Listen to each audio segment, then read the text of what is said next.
Days ले रहे हैं तो उसमें हम लोग 7 डेज कंप्लीट यूआई को देते हैं। बाकी का जो 20 या 25 डेज रहता है वो डेवलपमेंट यानी कि कंप्लीट कोडिंग में देते हैं। उसके बाद बाकी के 5 to 6 डेज टेस्टिंग में देते हैं एंड देन फाइनली लॉन्च करते हैं उसके बाद, ठीक है। अब बात करते हैं requirement based application. Template based यानी कि कोड रेडी है तो चलो कॉपी करके दे सकते हैं, उसमें थोड़ा बहुत वेरिएंट लाके इधर उधर कलर वगैरह चेंज करके, ठीक है। अब बात करता हूं मैं रिक्वायरमेंट बेस्ड एप्लीकेशन की। अगर आप किसी डेवलपर के पास जा रहे हैं, मतलब आपका आइडिया बिल्कुल नया है और आपने कुछ आपके फ्रेंड्स के साथ ही शेयर किया और आप लोग जा रहे हो, ऐसे 10 डेवलपर्स के पास आप गए, सबने अलग अलग रेट बताया, ठीक है। तो वहाँ पे आप लोग कंफ्यूज मत होइए और वहाँ पे किसी को भी जो आपको कम रेट में बना के दे रहा है उसको तो बिल्कुल मत दीजिए, ठीक है। मैं ऐसा नहीं बोल रहा हूँ कि वो खराब बना के देगा, लेकिन मे भी हो सकता है वो आपकी रिक्वायरमेंट पूरी फुलफिल ना। बैक टू मेरा टेम्पलेट। दोस्तों, आप टेक्निकल हो या नॉन टेक्निकल, सोचना चाहिए आपको। जैसे कि आप सभी ने थंबनेल में देखा, अगर तो आप टेक्निकल हो आपका फ़ायदा है, अगर आप नॉन टेक्निकल हो तो आपका नुकसान है। क्यों, कैसे? और इस फील्ड में, जिस फील्ड में मैं हूँ, एप्लीकेशन डेवलपिंग की फील्ड में तो बहुत ज़्यादा ज़रूरी है थोड़ा बहुत टेक्निकल होना। देखिए दोस्तों, मैं समझ सकता हूँ कि हर व्यक्ति मतलब टेक्निकल नहीं हो सकता है। नॉन टेक्निकल मतलब हमारे फील्ड में ज़्यादा आते हैं, लेकिन हमारे फील्ड में जो नॉन टेक्निकल बंदे होते हैं उनका नुकसान बहुत ज़्यादा हो जाता है। नुकसान कैसे होता है ये मैं थोड़ा अच्छे समझाता हूँ, और जो टेक्निकल होते हैं उनका फ़ायदा कैसे होता है ये भी मैं थोड़ा अच्छे समझाता हूँ। फ़ायदा, ये जो शब्द है ना दोस्तों, ये बहुत ही ज़्यादा मतलब सुनने में अच्छा लगता है। जब आपका फ़ायदा हो, फ़ायदा जब आपका हो, जो वर्ड जो सुन रहे हो फ़ायदा, तो आपको कितना अच्छा लग रहा हो कि मेरा फ़ायदा हो रहा है ना, ये शब्द ही बहुत अच्छा है। तो अब मैं आपको बताता हूँ कि अगर आप नॉन टेक्निकल हैं तो इसमें आपका नुकसान कैसे है। दोस्तों, जब भी आप एप्लीकेशन बनवाने जाते हो, जब भी थोड़ी सी मैं चीज़ें मतलब हमारे पास जब कोई एप्लीकेशन बनवाने के लिए आता है तो हम उनको क्या बताते हैं, क्या देते हैं, ये तो मैं आपको बता ही दे रहा हूँ, लेकिन इससे आपको नॉलेज ज़रूर मिलेगी। आप किसी के पास भी जाइए एप्लीकेशन बनवाने, इन सब चीज़ों को ध्यान ज़रूर रखिएगा, ठीक है। इससे सामने वाला डेवलपर भी समझ जाएगा कि आप टेक्निकल हो और आपको इन सब चीज़ों की नॉलेज है, ठीक है। होता क्या है नॉर्मली, जब आप एप्लीकेशन बनवाने जाते हो या आप बनवा रहे हो या किसी डेवलपर से जब बातचीत करते हो, सबसे पहले आप उनसे बात करते टाइम सबसे पहला सवाल आपका यही होता है कि एप्लीकेशन का कॉस्ट क्या है, ठीक है। एप्लीकेशन का कॉस्ट क्या है, कितने में बनेगा, जबकि सबसे गलत सवाल है ये। जब भी आप कॉल कर रहे हो और सबसे पहले ये पूछ रहे हो कि एप्लीकेशन का कॉस्ट क्या है, पहले बता दो। ये आपकी बात हटाइए, मैं भी होता अगर आपकी जगह तो भी मैं यही पूछता, क्योंकि सबसे पहले हमारे दिमाग में ये होता है कि कितना खर्चा आएगा, उतना हमारे बस में है या नहीं है, हो पाएगा या नहीं हो पाएगा। नहीं हो पाएगा तो इस डेवलपर से नहीं दूसरे डेवलपर के पास जाएंगे, दूसरे डेवलपर भी आपको कुछ ऐसे सस्ता विस्ता रेट बता देंगे, अरे उतना ले रहा है वो आपसे 15-20 हज़ार रुपये ले रहा है, मैं आपको 5,000 बना के दे दूंगा। लेकिन उसने क्या किया, कैसे किया, वो कॉस्ट रिड्यूस क्यों हुई, उसने क्यों ज़्यादा बोला था, ये क्यों कम बोल रहा है, क्या कभी आपने कंपेयर किया है? समझ रहे मेरी बात को? जब तक आप कंपेयर नहीं कर रहे हो, आखिर वो पागल तो है नहीं, क्योंकि आप उसके पास गए हो, आप उसके कस्टमर हो। कोई भी दुकान वाला ये नहीं चाहेगा कि मेरे पास अगर कस्टमर आए और वो मेरी दुकान से ना ले, वो सामने कंपटीटर जो दुकान है उसके पास जाए, वहाँ से ले ले, क्योंकि वो कम रेट में दे रहा है, जबकि ये जो दुकान वाला है ये भी उस रेट में दे सकता है।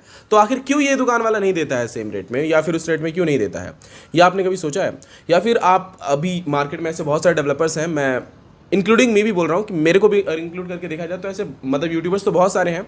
लोकली मैं बात नहीं करता, लोकली पुणे में तो अभी हम लोग रन कर रहे हैं, स्टार्टअप है हमारा, लेकिन ऑनलाइन हम लोग हैं इस टाइम, और यूट्यूबर्स बहुत सारे आपको मिलेंगे, ठीक है, इंक्लूडिंग मी। अगर आप लोग किसी के पास, जहाँ तक मेरा एक्सपीरियंस है, मेरे चैनल्स को मतलब लगभग लोग देख ही लेते हैं, और मेरे चैनल से जब भी आप दूसरे किसी चैनल के पास जाते हो तो कहीं ना कहीं आपको ये सुनने मिलता होगा। मैं वैसे कंपेयर नहीं कर रहा या फिर ऐसे मतलब कुछ अलग वे में आप मत लेना, लेकिन कहीं ना कहीं आपको कॉस्ट में फ़र्क ज़रूर दिखता होगा। मेरे कॉस्ट उनके कॉस्ट में बहुत फ़र्क हो जाता है, ठीक है। कोई भी हो, मैं ऐसी बात नहीं कर रहा, बहुत सारे हैं यूट्यूबर सिस्टम, ठीक है, लेकिन ये क्यों होता है कभी आपने सोचा है?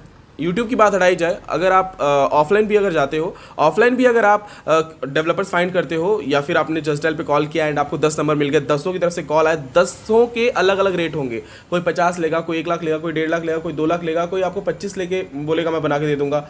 तो ये क्यों फ़र्क पड़ता है कॉस्ट का? देखिए, जो टेक्निकल बंदे होते हैं वो इन सब चीज़ों को बहुत ध्यान में रखते हैं और समझते हैं कि आखिर ये कॉस्ट क्यों, जो मतलब क्यों पड़ रहा है इतना ज़्यादा, आखिर वो बंदा इतना ज़्यादा कॉस्ट क्यों ले रहा है, वो इन सब चीज़ों को समझ जाते हैं। लेकिन जो नॉन टेक्निकल होते हैं वो इन सब चीज़ों को कभी नहीं समझते हैं, और वो आंख बंद करके भरोसा उस पर कर लेते हैं जो उनसे कम रेट में, मतलब उनका एप्लीकेशन जो उनकी रिक्वायरमेंट है फुलफिल करके दे रहा है, लेकिन वही सक्सेस नहीं हो पाते हैं। देखिए, मैं ऐसा नहीं बोल रहा हूँ कि कहीं भी आंख बंद करके आप ज़्यादा पे कर दीजिए, लेकिन मैं ये ज़रूर बोल रहा हूँ कि अगर आप जहाँ पे कर रहे हैं उस चीज़ को ज़रूर जानिए। मतलब मेरे कहने का मतलब ये है कि अगर आप किसी डेवलपर के पास पे कर रहे हैं, या फिर अगर आपको कोई डेवलपर कॉस्ट बता रहा है, तो उसको बोलिए इसको ब्रेक करें, लाइक वो एक्चुअल अमाउंट क्यों इतना आपसे चार्ज कर रहा है। या फिर आप उसके सामने सीधी सिंपल बात रख सकते हैं कि मैंने और भी जगह पता किया है, मुझे वहाँ पे ये कॉस्ट मिल रहा है, आप इस कॉस्ट में क्यों प्रोवाइड कर रहे हो, आखिर आपकी ऐसी सर्विस में मुझे क्या फ़ायदा होने वाला है जो वो मुझे प्रोवाइड नहीं कर रहे हैं। ठीक है, तो सिंपली हम जो हमारे क्लाइंट्स को प्रोवाइड करते हैं, तो अगर समझ के चलिए एक नॉर्मल टेम्पलेट बेस्ड एप्लीकेशन है जो कि अब हम बनाते नहीं है, सिंपली मेरा टेम्पलेट के डेवलपर्स द्वारा जो डेवलप किया गया एप्लीकेशन है, फिर वो चाहे किसी भी कैटेगरी का हो, हम वही प्रोवाइड करते हैं। ठीक है, तो अगर आप किसी डेवलपर पास जाते हैं, अगर एक मतलब समझ के चलिए कि वीडियो स्टेटस का एप्लीकेशन बनवाना हो, तो मेरे चैनल पे आएंगे तो मैं आपको 15,000 का कॉस्ट बताऊंगा।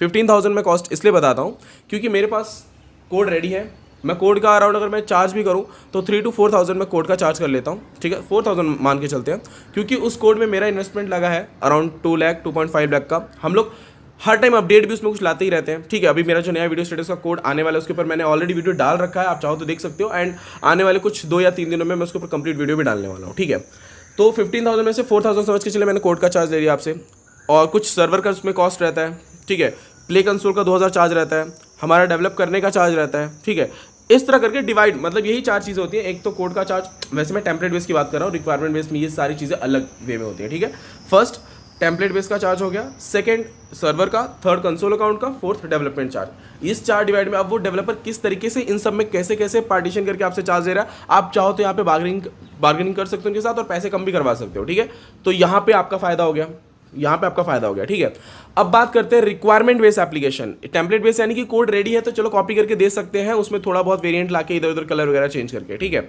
अब बात करता हूँ मैं रिक्वायरमेंट बेस एप्लीकेशन की। अगर आप किसी डेवलपर के पास जा रहे हैं, मतलब आपका आइडिया बिल्कुल नया है और आपने कुछ आपके फ्रेंड्स के साथ ही शेयर किया और आप लोग जा रहे हो, ऐसे 10 डेवलपर्स पास आप गए, सबने अलग अलग रेट बताया। ठीक है, तो वहाँ पे आप लोग कंफ्यूज मत होइए, और वहाँ पे किसी को भी जो आपको कम रेट में बना के दे रहा है उसको तो बिल्कुल मत दीजिए। ठीक है, मैं ऐसा नहीं बोल रहा हूँ कि वो खराब बना के देगा, लेकिन मे भी हो सकता है वो आपकी रिक्वायरमेंट पूरी फुलफिल ना करे। ठीक है, अब बात करता हूँ रिक्वायरमेंट बेस्ड जब आप एप्लीकेशन बनवाने जाते हो, कि यानी कि आपका नया आइडिया है, वैसा एप्लीकेशन मार्केट में है ही नहीं, और आप सोच रहे हो कि बिल्कुल कंप्लीट कोडिंग यानी कि सोर्स कोड भी आपको बाद में मिले। अगर आप ऐसा सोचते हो तो जब भी आप उसके पास जाओ तो उनको ये बोलो कि वो कौन सी टेक्नोलॉजी का यूज़ करने वाले हैं उस एप्लीकेशन को, उस सॉफ्टवेयर को बनाने के लिए। क्योंकि दोस्तों क्या होता है, एक ही एप्लीकेशन को बनाने में आजकल कई तरह की कोडिंग यूज़ की जाती है।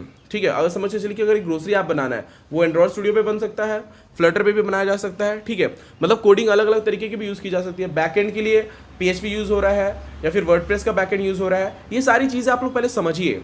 ठीक है, सबसे पहले तो आप उनसे ये पूछिए कि टेक्नोलॉजी कौन सी, आखिर इसमें टेक्नोलॉजी यूज़ हो रही है। ठीक है, और अगर वो टेक्नोलॉजी जो यूज़ कर रहा है उसके ऊपर कितना समय लगता है, ये आप गूगल पे भी सर्च कर सकते हो। ठीक है, अगर आपको इसके बारे में नॉलेज नहीं है तो मुझे कमेंट करके ज़रूर बताइएगा उन टेक्नोलॉजी के बारे में, मतलब किस टेक्नोलॉजी को यूज़ करके कितना समय लग सकता है, इसके ऊपर मैं ज़रूर एक वीडियो बनाऊंगा अगर आप मुझे कमेंट ज़्यादातर करोगे तो। ठीक है, अब बात करते हैं कि आपने सबसे पहले तो आपने पूछ लिया कि कौन सी टेक्नोलॉजी का यूज़ कर रहे हो आप इस एप्लीकेशन को बनाने के लिए। फिर सेकंड क्वेश्चन आपका ये होना चाहिए कि कितने दिन में बनेगा, और अगर उसने समझ लिया कि 30 डेज या 45 डेज बोला तो उसको भी डिवाइड कीजिए कि आखिर इतना दिन क्यों लग रहा है। जैसे हम लोग अपने कस्टमर्स को जब बताते हैं, अगर हम 45 डेज या 50 डेज ले रहे हैं तो उसमें हम लोग 7 डेज कंप्लीट UI को देते हैं, बाकी का जो 20 या 25 डेज रहता है वो डेवलपमेंट यानी कि कंप्लीट कोडिंग में देते हैं। उसके बाद बाकी के 5 to 6 डेज टेस्टिंग में देते हैं, एंड देन फाइनली लॉन्च करते हैं उसके बाद हम। ठीक है, तो ये जो डेज रहते हैं इनको भी डिवाइड करके आप पूछे कि इतना दिन क्यों लग रहा है, आखिर इतना टाइम उस पर क्यों वो स्पेंड कर रहा है डेवलपर। ये भी हो सकता है कि उसके पास और भी प्रोजेक्ट्स हों, वो उस पर फोकस करता हो और आपके प्रोजेक्ट्स को थोड़ा उसने 10 दिन बाद स्टार्ट करने का ऐसा सोच के रखा हो। होने को तो कुछ भी हो सकता है, सबके अलग अलग बिजनेस करने का तरीके होते हैं। ठीक है, क्योंकि उनके पास हो सकता है डेवलपर्स कम हो, तो ये सारी चीज़ें आप लोग हमेशा दिमाग में रखिए। और यही फ़ायदा होता है, जो टेक्निकल बंदे होते हैं इन सब चीज़ों को वो समझते हैं, वो टेक्नोलॉजी को समझते हैं कि कौन सी टेक्नोलॉजी में कितना टाइम लगने वाला है, कौन सी टेक्नोलॉजी को यूज़ करके ये एप्लीकेशन बनने वाला है, कितना कॉस्ट जाएगा, इसमें कितना टाइम लगेगा, कितना दिन जिसमें जाने वाला है ना। तो इन सब चीज़ों को जब तक आप नहीं समझोगे तब तक आप एप्लीकेशन तो बनवा लोगे, लेकिन कहीं वही मतलब एक तरह से हो गया कि बिना नॉलेज के आपने कुछ भी कर लिया और कुछ भी आपको मिल गया, फिर सक्सेस तो कभी नहीं हो पाओगे। ठीक है, और एप्लीकेशन बनवाने के बाद का एक छोटा सा प्रोसेस, हालांकि इसके ऊपर मैंने वीडियोस बनाए हैं और भी मैं आगे हो सकता है वीडियोस लाऊंगा इसके ऊपर।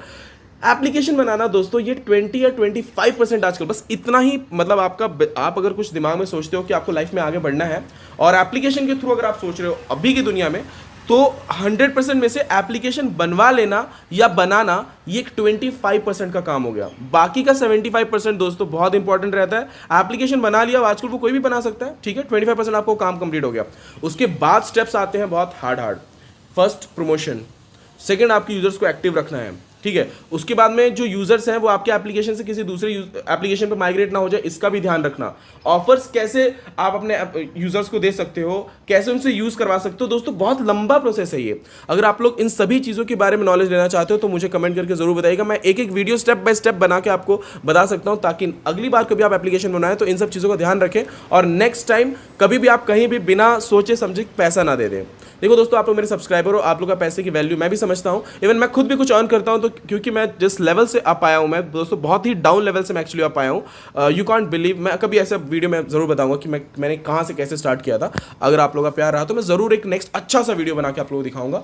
और अगर आपको ये वीडियो पसंद आया हो, वैल्यूबल लगा हो, कि मैंने कुछ आपको सही नॉलेज दी है, तो इस वीडियो को लाइक जरूर कीजिएगा, अपने दोस्तों के साथ शेयर कीजिए जो एप्लीकेशन के बारे में जानना चाहते हैं, समझना चाहते हैं, जो अभी बनवाने के लिए सोच रहे हैं, उनको शेयर जरूर कीजिएगा। इन सब चीज़ों के बारे में उनको नॉलेज जरूर दीजिएगा, ताकि वो नेक्स्ट टाइम अगर किसी के पास जाए तो पैसे देने से पहले आखिर 2 बार 4 बार जरूर सोचें। थैंक यू दोस्तों, मिलते हैं नेक्स्ट वीडियो में।